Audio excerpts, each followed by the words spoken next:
This is part B, so it's the kind of corresponding code question that goes with the 4 marks for the area records. So the game stores the number of times it's been played that day in a variable num plays. So remember, there could be 10,000 records, but they might not all have been populated, they might not all have been used. So num plays is the number that have actually been used, that have been played that day. Using a programming language, we're going to write code that can find the fastest time. Now, it's important there, fastest is a nice little trick that someone might like to use if they were writing a question, that the fastest is going to be the minimum time. It's not the maximum speed. So it's going to be a find minimum algorithm we're doing here. Your answer should use the record data structure and the variable declared in part A. And of those 5 marks, 2 of them are going to be for using the record structure that we declared in the previous question. So it's really important that we refer to that. Now, to that end, I called them attempt list was the name of my array and attempt was the name of my record structure. And I gave them fields some fairly basic names like attempt ID and time and things like that.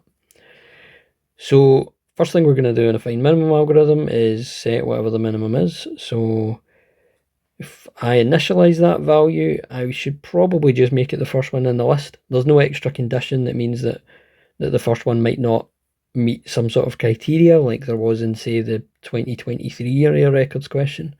So that's going to be attempt list I. So I'm referring to a particular attempt time. Of course, this isn't actually I, it's 0 because it's going to be the first one. Then we're going to loop, but rather than looping 10,000 times, we're only going to loop up as far as they've actually been used. So we're going to loop up to num plays. So for I in range num plays,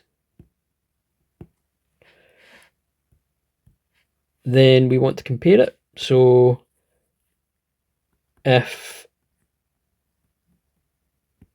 attempt list I, this is where I was getting ahead of myself earlier, dot time is less than the existing minimum, then we update the minimum to be attempt list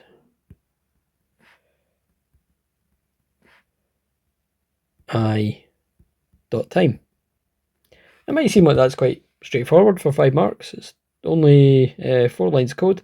It's because I'm getting marks for using my record structure there.